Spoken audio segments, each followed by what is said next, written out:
Olá, meus amigos e amigas do nosso canal, Na Comunhão dos Santos. Eu me chamo Marcos e hoje, com muita alegria, venho trazer para vocês a história de mais um santo, ou melhor, mais uma santa.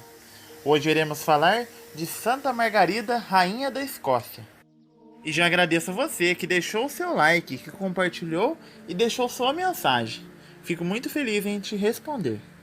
Pois bem, vamos para essa história magnífica. Margarida nasceu no ano de 1046, na Hungria, onde os pais Eduardo e Ágata se achavam como hóspedes na corte do rei Santo Estevão. Eduardo era pretendente ao trono da Inglaterra, mas não chegou a reinar, devido à grande resistência que encontrou por parte dos seus inimigos.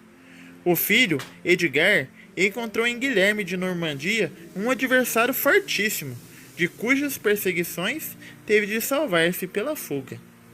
Nesta fuga, foi acompanhada pela irmã, Margarida. Através de muitas peripécias, chegaram à Escócia, a cujas costas uma tempestade os atirou. O rei Malcolm III recebeu-os com muita cordialidade, lembrando-se dos infortúnios de que ele mesmo, anos antes, tinha sido vítima.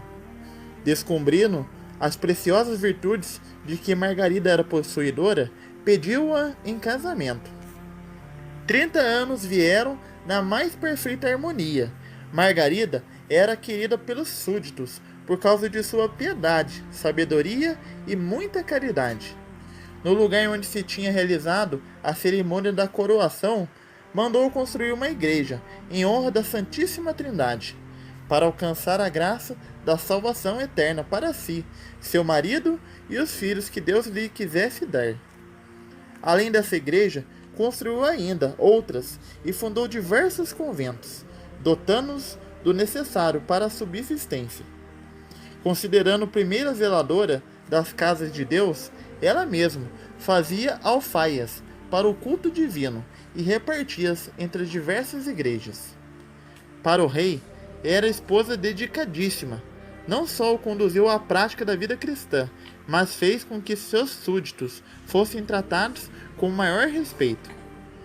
Devido à sua benéfica influência, o rei se aplicou em reinar com justiça, a ser um pai para os pobres e um zelador da religião. Muitos abusos que existiram foram abolidos, porque Margarida, com suave insistência e pelo exemplo, soube ganhar influência sobre o coração do seu marido, como também sobre os bispos do reino.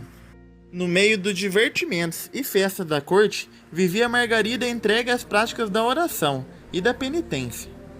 Não achando tempo durante o dia para fazer as orações, fazia-as nas horas silenciosas da noite. Ler os livros sacros era seu maior prazer. Pelo exemplo e palavra, animava os outros à mesma prática.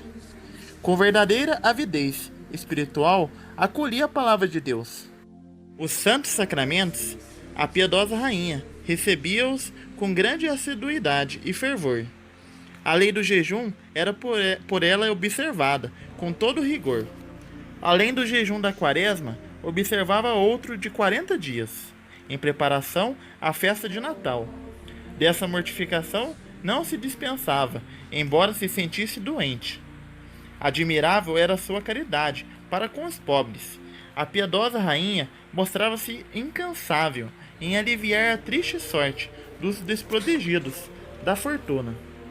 Diariamente distribuía dinheiro, roupa e mantimentos, e não raras vezes dispôs das suas joias, para não lhe faltar com que socorrer os pobres. A 9 crianças pobres deu agasalho, tratando-as com amor de mãe.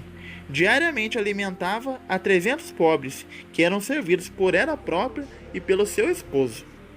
A caridade desinteressada e verdadeira é sempre largamente recompensada.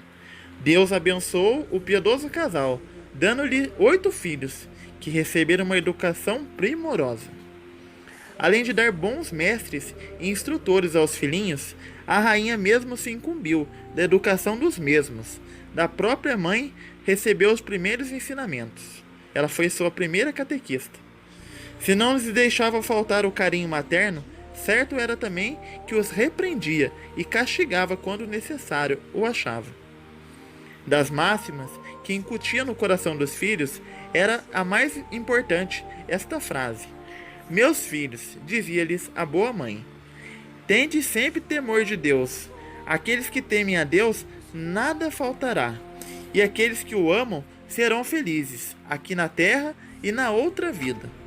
Era com muito empenho que recomendava aos filhos que se houvessem com muito respeito na igreja, e também, neste ponto, lhes dava ótimo exemplo. A igreja, dizia ela, é um lugar destinado à oração e onde se choram os pecados. Depois de uma vida cheia de trabalhos e riquíssima de merecimentos, teve Margarida a graça de conhecer o dia do seu feliz trânsito. 6 meses antes da morte, lhe sobreveio uma grave doença. Como em dias de saúde, também na hora da provação, a Santa Rainha ainda deu o exemplo mais perfeito da conformidade com a vontade de Deus. Com paciência comovedora, suportou as dores que acompanharam a doença e que a deviam preparar para o dia das núpcias eternas. Com grande dor da alma, fez a última confissão geral. Enquanto acusava os seus pecados, muitas vezes as lágrimas lhe embargavam a voz. Feita a confissão, disse que os dias lhe estavam contados, mas ao confessor predisse uma longa vida. Pediu a este 2 favores: de nunca se esquecer de sua penitente no memento da Santa Missa, e de interessar-se pela instrução religiosa dos filhos. 4 dias antes da morte da rainha, por ocasião de um empreendimento bélico, foi assassinado o rei.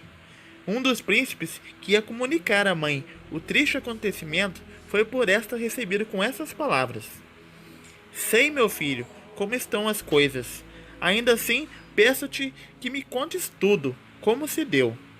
Margarida ouviu a narração do fato com toda calma e disse depois: Ó meu Deus, eu vos bendigo por me terdes mandado esta provação ainda, nas vésperas da minha morte. Aceito-a para que me perdoeis os meus pecados. As últimas palavras foram: Senhor Jesus, que pela vossa morte destes a vida ao mundo, livrai-me dos laços da carne, recebei-me na vossa glória. Margarida morreu no dia 16 de novembro de 1093, na idade de 47 anos. O semblante, macerado pelas penitências e pela dor, readquiriu a frescura primitiva. Deus se dignou de glorificar o túmulo da fiel serva por muitos milagres. Inocêncio IV canonizou-a em 1251, sendo-lhe a festa por Inocêncio XII, fixada para o dia 10 de junho.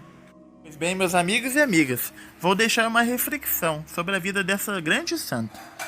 Da vida e do exemplo dessa santa rainha, todos podem tirar proveito para a vida cristã. Aos ricos e altamente colocados, Margarida ensina como devemos passar santamente o tempo e de que maneira devemos tratar os pobres. Os cônjuges podem aprender a arte de santificar-se mutuamente e conservar a paz, a união no seu lar. Aos pais, Santa Margarida dá um exemplo prático de como devem educar os filhos.